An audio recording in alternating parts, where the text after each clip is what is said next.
নমস্কার বন্ধুরা, বাণীকথা চ্যানেলে আপনাদের সকলকে স্বাগত জানাই। আজকের এই ভিডিওটি অবশ্যই মন দিয়ে দেখুন। ভগবান শ্রীকৃষ্ণের বাণীগুলি জীবনের প্রতিটি ক্ষেত্রেই কার্যকরী এবং প্রাসঙ্গিক। তিনি আমাদের শেখান যে সত্য এবং সততার পথেই প্রকৃত সফলতা পাওয়া যায়। জীবনযুদ্ধে শক্তি, ধৈর্য এবং আত্মবিশ্বাসের মাধ্যমেই প্রতিটি সমস্যার সমাধান করা সম্ভব। শ্রীকৃষ্ণের শিক্ষা আমাদের মনে করিয়ে দেয় যে জীবনের বড় থেকে বড় সমস্যাও ধৈর্য এবং সাহস দিয়ে অতিক্রম করা যায়। তার বাণী আমাদের জীবনের প্রতি পদক্ষেপে পথপ্রদর্শক হিসেবে কাজ করে এবং আমাদের জীবনে উন্নতি ও শান্তি নিয়ে আসে। ভিডিওটি শুরু করার আগে যারা এই চ্যানেলে নতুন তারা অবশ্যই চ্যানেলটি সাবস্ক্রাইব করুন আর বেল বাটনে প্রেস করে রাখুন আরও এই রকম নতুন নতুন ভিডিও পেতে। ভিডিওটি দেখে ভালো লাগলে একটি লাইক করবেন এবং সবাইকে শেয়ার করবেন যাতে তারা এই ভিডিওটি দেখে উপকৃত হয়, এবং কমেন্ট বক্সে জয় শ্রীকৃষ্ণ লিখতে ভুলবেন না। তাহলে আসুন শুরু করি।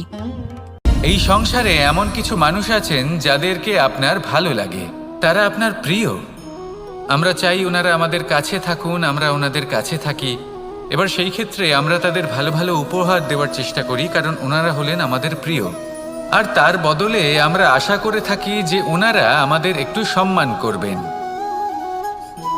এবার এই মানুষজন যারা আমাদের প্রিয়, এদের আমরা একটা উপহার দিই।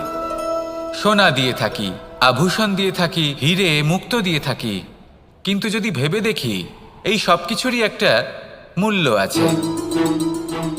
ভেবে দেখুন, আপনি কি তাদের এমন কোনো উপহার দিতে পারেন যা কিনা অমূল্য? তা এরকম উপহার কি হতে পারে? ঠিক বলেছেন আপনি, প্রেম। এই প্রেমই হলো অমূল্য, কারণ মন থেকে এর উৎপত্তি হয়। না চেয়ে পাওয়া যায় আর না ছিনিয়ে নেওয়া যায় এই ভালোবাসা। ঠিক এইরকমই হয় এই সম্মান। যদি সম্মান করো তাহলে মন থেকে এবং ভালোবেসে করো, ভয় পেয়ে নয়। মনে রাখবেন, যে মাথা ভয়ের দ্বারা নত হয়, বিরোধিতাও প্রথমে সেই করে থাকে। যে মাথা ভালোবেসে নত হয় তা আপনার জন্য বলিদানও দিতে পারে। এই সংসারের সব থেকে বড় উপহার, সব থেকে বড় বরদান এই প্রেম এবং সম্মান। তাকে সম্মান করুন আর আমার সাথে ভালোবেসে বলুন, রাধা রাধা। কখনো কোনো চাতককে দেখেছেন? একটা চাতক বর্ষার জন্য অপেক্ষা করে। সেই বর্ষার জলে নিজের তৃষ্ণা নিবারণ করে, নয়তো সারা বছর তৃষ্ণার্ত থেকে যায়। ও আকাশের দিকে তাকিয়ে থাকে আর অপেক্ষা করে যে কবে বর্ষা হবে আর কবে আমি আমার তৃষ্ণা নিবারণ করব। সেখানে অন্যদিকে একটি কাক বা একটা পায়রা, এরা কি করে? যেখানে জল পায় পান করে নেয়, যেখানে খাবার পায় খেয়ে নেয়, আত্মীয় স্বজন বন্ধুবান্ধব যাকেই পায় তার সাথে সময় কাটায়, খাবার খায় আর চলে যায়। এবার এদের মধ্যে মিল কোথায় আর পার্থক্য কোথায়? দুজনের কাছেই ডানা রয়েছে, দুজনেই উড়তে পারে। এই আকাশ হলো ওদের, খাবারের দানা ওদের। পার্থক্য হলো তাদের অভিলাষার, পার্থক্য হলো তাদের আকাঙ্ক্ষার, পার্থক্য জীবন যাপনের ধরনের। এবার যত বেশি আকাঙ্ক্ষা থাকবে, যত দামি জীবনযাপন করার ইচ্ছে থাকবে, তত বেশি কষ্ট আপনাকে সহ্য করতে হবে। আবার অন্যদিকে জীবন যত সরল হবে, জীবন যাপন যত সরল হবে, সমস্যা ততটাই কম হবে। তাই সবসময় চেষ্টা করবেন আপনার মানসিকতা এবং আপনার জীবন যেন সরল হয়। ভালোবাসতে থাকুন। যদি কেউ আপনাকে ভালোবাসে, তাকেও আপনি ভালোবাসা ফিরিয়ে দিন।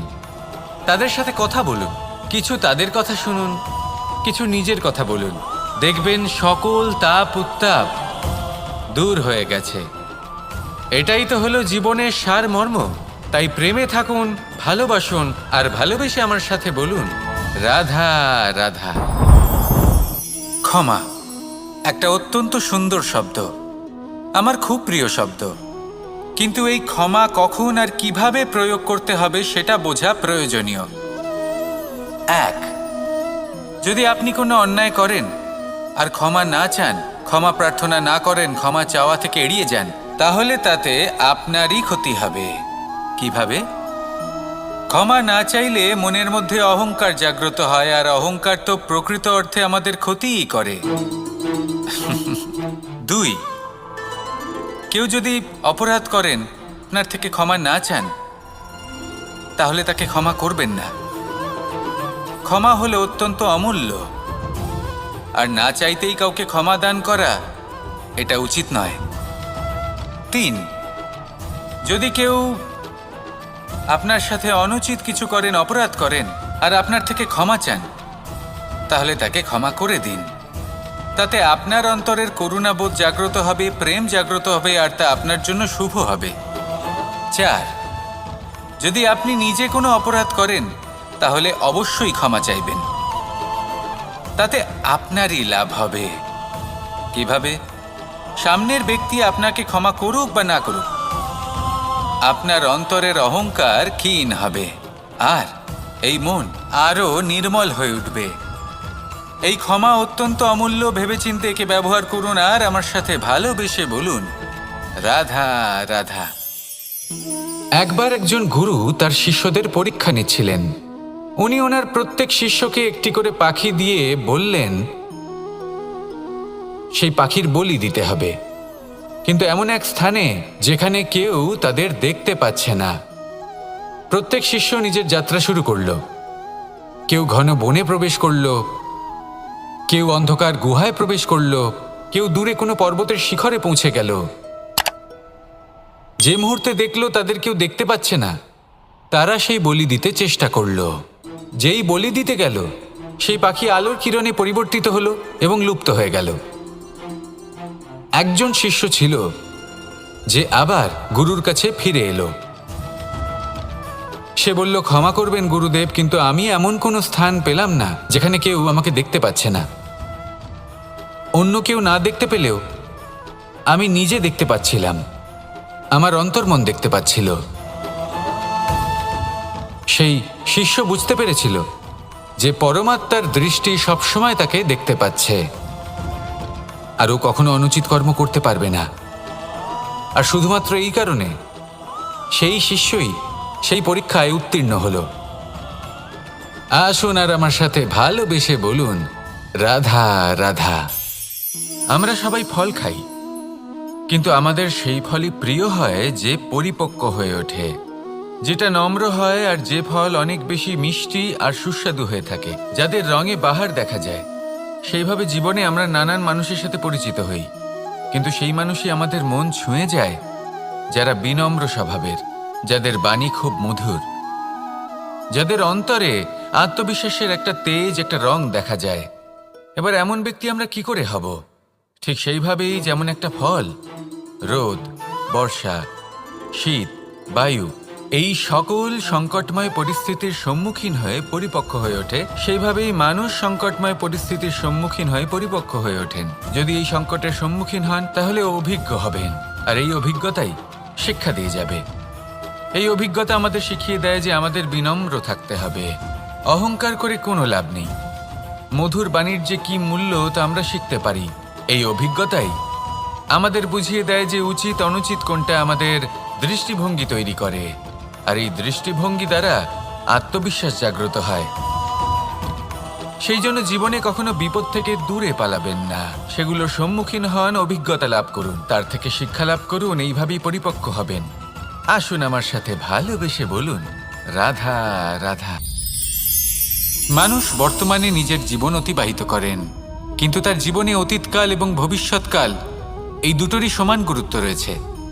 অতীতকাল অতিবাহিত হয়ে গেছে এবং সেটা জীবিত থাকে আমাদের স্মৃতি হিসেবে, এবং ভবিষ্যৎ হলো সেটাই যেটা আমরা শুধুমাত্র কল্পনাই করতে পারি। এবার অতীতের কিছু স্মৃতি এমন থাকে যা আমাদের কাছে আনন্দময় হয় না, তা কটু হয়, দুঃখজনক হয়, যন্ত্রণাদায়ক হয়। আমরা যা কিছুই করি তা বদলে ফেলতে পারবো না, কিন্তু ভবিষ্যৎকাল সেটা আমরা রচনা অবশ্যই করতে পারি, যদি আজ আমরা শ্রেষ্ঠ কর্ম করি। যদি আজকের এই দিনটা আমরা আনন্দের সাথে অতিবাহিত করি, সুখের সাথে অতিবাহিত করি, এক একটা মুহূর্ত আমরা আনন্দ এবং ভালোবাসার সাথে অতিবাহিত করি। আপনার আজকের এই কর্ম আপনার ভবিষ্যৎ নির্ধারণ করবে।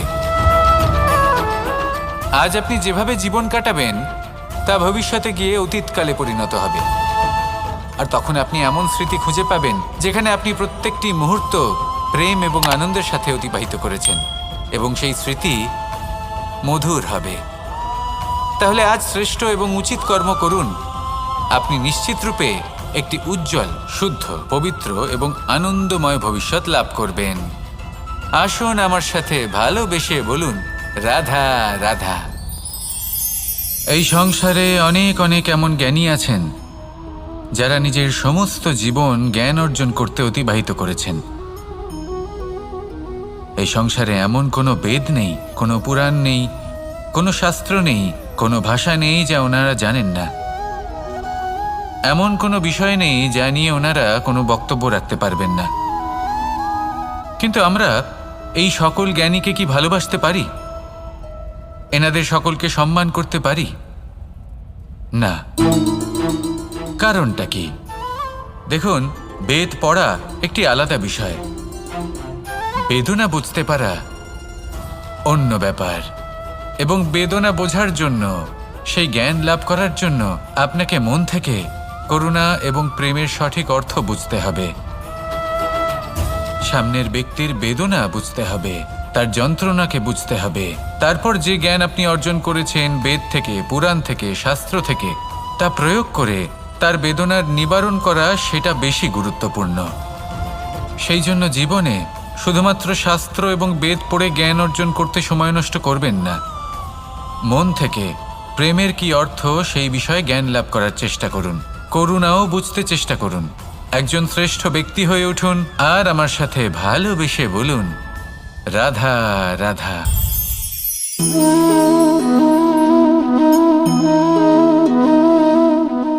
জল এই সংসারের সমস্ত প্রধান তত্ত্বের মধ্যে একটি। এই জল যে কোনো জ্বালা দূর করে, আগুনকে নিভিয়ে দেওয়ার ক্ষমতা রাখে, অবিরল অবিচলভাবে প্রবাহিত হতে পারে, একে কেউ বাধা দিতে পারে না।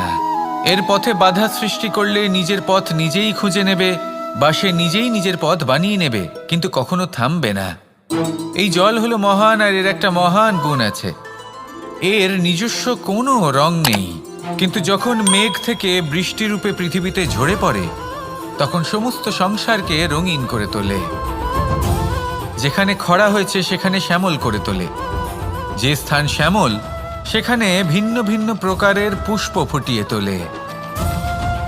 এই জল, এই জলের মতন আমাদের হতে হবে। ওর যেমন কোনো রং নেই, আমাদেরও যেন কোনো অহংকার না থাকে।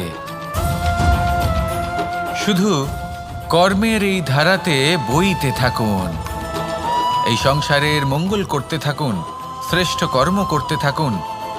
এই সংসারকে এটা বলার কোনো প্রয়োজন নেই যে আপনি কে। আপনি যদি কর্ম করতে থাকেন তাহলে এই সংসার নিজে থেকেই আপনার মূল্য জানতে পারবে, আর তখন এই মন প্রসন্ন হয়ে বলবে, রাধা রাধা। বড়ই অদ্ভুত ব্যাপার। একটি পাথরের প্রতিমা যখন মন্দিরে স্থাপিত হয় তখন তা আমাদের কাছে ভগবান সম হয়ে দাঁড়ায়, কিন্তু যখন একজন জীবিত মানুষ মন্দিরে গিয়ে থাকেন তখন তার শরীর, মন, আত্মা সেই সব পাথর সম হয়ে দাঁড়ায়। কিন্তু এমনটা আমি ঠিক কেন বললাম ভেবে দেখুন। মানুষ এটা চান যে কোনো পরিস্থিতি, যে কোনো স্থানেই তার বিজয় হোক, কিন্তু এখানে এসে সে পরাজিত হয়। এরকম ঠিক কেন হয়? সমস্ত খেলা হলো ভাবনা চিন্তার, বিচারধারার, দৃষ্টিভঙ্গির, উত্তরদায়িত্বের খেলা। পাষাণের এই প্রতিমা, তার একটি উত্তরদায়িত্ব আছে, আশা ধরে রাখার দায়িত্ব। সেই আশা জানিয়ে মানুষ মন্দিরে আসেন। তেমনি মানুষের একটি উত্তরদায়িত্ব আছে যেটা সে ভুলে যায়, আর সেই উত্তরদায়িত্ব হলো এটা, যে মন্দিরে যে ভগবানকে সে প্রসন্ন করতে যাচ্ছে তাকে সে তখনই খুঁজে পাবে যখন পূর্ণরূপে সে সমর্পিত থাকবে। যদি মনে সমর্পণের ভাব না থাকে তাহলে ভগবান কখনো প্রসন্ন হবেন না। নিজের উত্তরদায়িত্ব বোঝার বদলে মানুষ শুধু একটা অনুষ্ঠান পালন করেন। যেমন ফুলের একটা মালা অর্পণ করেন আর সেই কারণেই তিনি পরাজিত হন। আপনি ফুলের মালা অর্পণ করুন, প্রসাদ অর্পণ করুন, কিন্তু মনের মধ্যে পূর্ণ সমর্পণের ভাব থাকা প্রয়োজনীয়। তবেই আপনি মন্দিরে গিয়েও প্রাণবন্ত হয়ে থাকতে পারবেন, তবেই ঈশ্বরকে প্রসন্ন করতে পারবেন। আসুন আমার সাথে ভালোবেসে বলুন, রাধা রাধা। মানুষ কতটা বিচিত্র হতে পারে। সব সময় স্বপ্ন দেখতে থাকে যে কাল আমি এটা করব, কাল আমি ওটা শুরু করব, কাল আমি ওটা সম্পন্ন করব। এই যে কাল শব্দটা, এই কাল অত্যন্ত বিচিত্র এক শব্দ। আমরা সবসময় এটাকে আসতে দেখতে পাই, কিন্তু এটা আসাতে বর্তমানে পরিণত হয়। আবার আজ নতুন কাল দেখতে পাই, তার জন্য অপেক্ষা করি, যখন সেটা সামনে আসে বর্তমানে পরিণত হয়। এই কাল সবসময় একটা মিথ্যে সান্ত্বনা দেয় যে সে আসছে, কিন্তু সে কখনোই আসে না। যেটা আপনার হাতে রয়েছে তা হলো আজ, বর্তমান। তাই যা করার আছে, যা সম্পন্ন করতে চান, যা শুরু করতে চান, আজ করুন, বর্তমানে করুন। কারণ আজ আপনি যা করবেন সেটাই আপনার ভবিষ্যৎ নির্ধারিত করবে। ভবিষ্যতের বিষয়ে ভাবতে থাকলে ভবিষ্যৎ সুন্দর হবে না। আজ কর্ম করতে হবে। তাই আজ বর্তমানে জীবনযাপন করুন, কর্ম করুন, আর আমার সাথে ভালোবেসে বলুন, রাধা রাধা।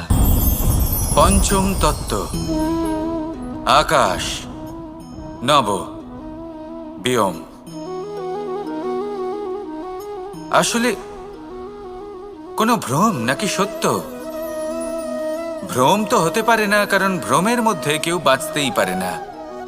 আর যদি সত্য হয় তাহলে এতটাই বিশাল যে আমাদের চোখের থেকে, আমাদের ইন্দ্রিয়ের থেকে, আমাদের মস্তিষ্কের থেকে, আমাদের চিন্তা ভাবনার থেকেও অনেক ঊর্ধ্বে, যাকে আমরা বুঝতেই পারি না। এটা যতটাই বিশাল আকার, ঠিক ততটাই সরল।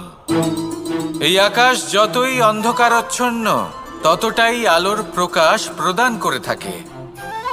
দেখতে গেলে এ হলো জীবনের সঞ্চালক, কিন্তু যদি ক্রুদ্ধ হয়ে যায় তাহলে প্রাণ কেড়ে নিতেও দ্বিধাবোধ করে না। এই আকাশ শুধুমাত্র পৃথিবী লোক নয়, বরং এই সমগ্র ব্রহ্মাণ্ডকে, এই সমগ্র সৃষ্টিকে, এর প্রত্যেকটা তারাকে, প্রত্যেকটা গ্রহকে একটা বিশেষ স্থান প্রদান করে। এর নিজের কোনোই অস্তিত্ব নেই, কিন্তু সকলকে অস্তিত্ব প্রদান করে। এটাই হলো এই আকাশের মাহাত্ম্য। এই আকাশে হলো মাহাত্ম্যের প্রতিরূপ, যা আমাদের ভাবনা দ্বারা উৎপন্ন হয়। আপনিও আকাশের মতো এই বোধকে আপন করে নিন। আপনার জীবনও আকাশের মতন মহান এবং বিশাল হয়ে উঠবে। আর তখনই মন সুপ্রসন্ন হয়ে বলবে, রাধা রাধা। আপনার থেকে বড়, আপনার থেকে মহান হলেন সেই গুরু। এটা কি আবশ্যক যে সেই গুরু কোনো ব্যক্তিই হবেন? কখনোই নয়। গুরু হলেন একটা তত্ত্ব, গুরু হলেন একটা শক্তি। গুরু একজন ব্যক্তি হলে শুধুই একজনই হতেন, কিন্তু তা নয়। গুরু হলেন একটা অনুভূতি, গুরু হলেন শ্রদ্ধা। গুরু তিনি যিনি আপনার ব্যক্তিত্বের পরিচালক হন। গুরু তিনি যিনি আপনার ব্যক্তিত্বের নির্মাতা হন। আপনি কখন, কোথায়, কোন স্থানে, কি রূপে গুরু লাভ করবেন আর কি শিক্ষা লাভ করবেন তা নির্ভর করছে আপনার মানসিকতার উপর, যে আপনি সকলকে কিভাবে আপন করে নিতে পারেন। যদি আপনি গুরুকে আপন করতে চান, জ্ঞানকে আপন করতে চান, তাহলে আপনার মধ্যে শ্রদ্ধা জাগ্রত করতে হবে, সামর্থ্য জাগ্রত করতে হবে। আপনি গুরু এবং জ্ঞানকে আপন করে নিতে পারলে তা এমনিই আপনাকে মহান করে তুলবে। তাহলে আসুন আর আমার সাথে ভালোবেসে বলুন, রাধা রাধা।